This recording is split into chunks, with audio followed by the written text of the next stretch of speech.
Hello, my name is Jonathan Roberts, and my project is dengue fever. Dengue fever is a mosquito-borne infection that causes a severe flu-like illness and sometimes a potentially lethal complication called dengue hemorrhagic fever. There is no cure or vaccine for dengue fever, but there are drugs administered to treat its symptoms. The Republic of Venezuela is the sixth largest country on the northern coast of South America. It borders Colombia, Brazil, and Guyana. Because of its proximity to the equator, Venezuela has an extremely tropical and humid climate. Its population is approximately 28,459,085.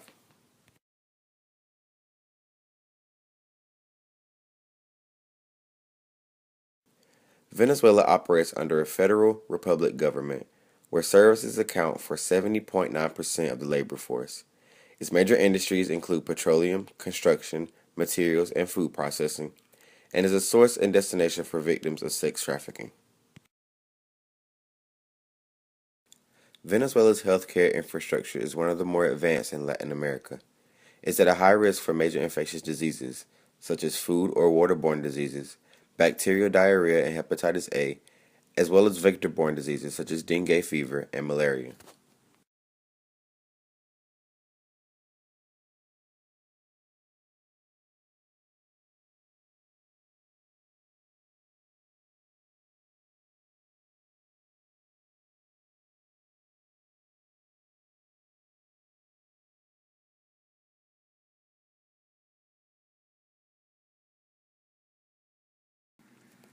Acetaminophen, more commonly known as Tylenol, is an analgesic, which means a painkiller, that is used to treat the symptoms that are associated with dengue fever, such as severe headaches, pain behind the eyes, and severe joint and muscle pain.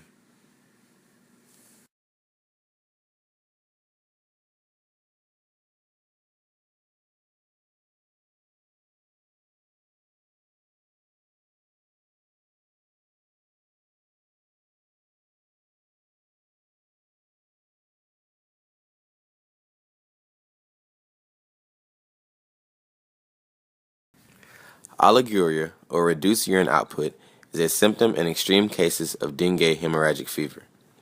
In cases such as these, furosemide is a loop diuretic prescribed to increase the amount of fluid passed through the kidneys and reduces swelling and fluid retention.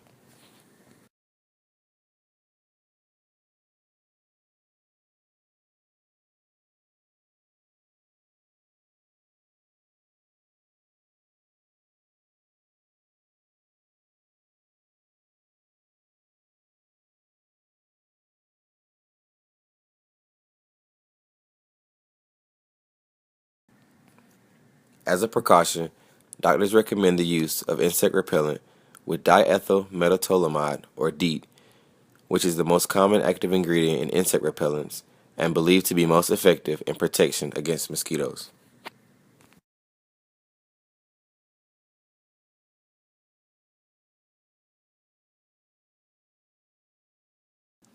Oftentimes, when dealing with any animal that could transmit disease pathogens, vector controls are established to limit or destroy those animals from the environments in which they are most problematic.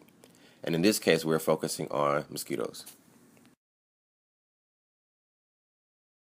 In 2003, a study organized at the Liverpool School of Tropical Medicine sought to prove that in addition to individual households, public places should be considered as a factor in methods of vector control.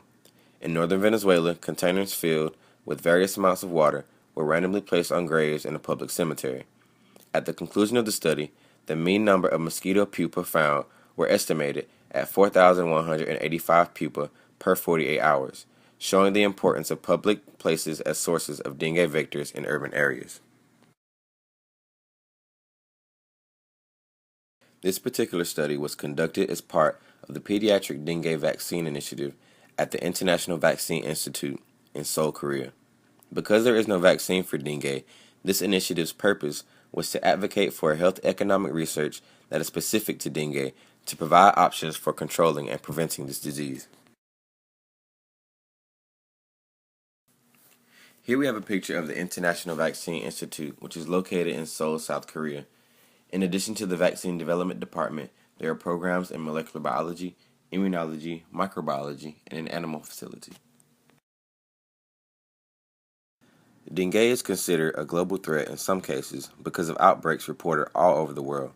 In addition to Venezuela, it's problematic in areas such as Asia, India, and areas in Eastern and Western Africa. This study focused on organizing a global strategy that increases supervising outbreak response and reducing the disease burden by using integrated vector management or vector control. Several partnerships have been established and have begun working with the World Health Organization, or WHO, to improve diagnostics and treatments and to ultimately achieve a vaccine for dengue.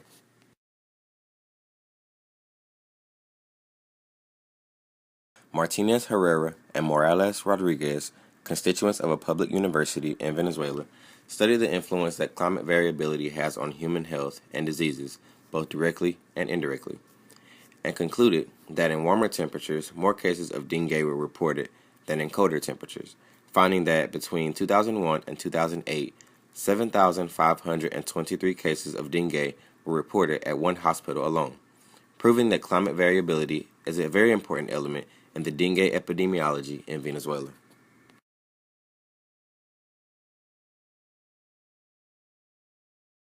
As the title suggests, this group of researchers focused on the diversification, rates, and population dynamics of Venezuela and how it all relates to dengue, which is referred to as DENV.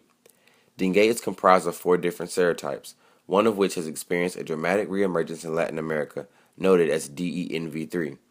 Not much is known about this particular serotype, so researchers performed gene sequences to understand the evolution of DENV3. It was concluded that this strain was introduced to Venezuela on a number of different events and has since changed since the initial introduction. Just as the previous research project, this project focuses on the type 3 strain of dengue in Venezuela, or DENV3, but focuses more on the molecular epidemiology of the virus. It's believed that after its initial emergence in 1964, it disappeared until it emerged again in the year 2000. And by the end of 2001, 83,180 cases of the virus were reported. Analysis revealed that the strain that is currently circulating in Venezuela is related to isolates of dengue that were reported in other countries that spread through Central American countries and Mexico, but no emergence of the original DENV strain was found. I hope that this video has been informative and has helped to understand dengue in its entirety.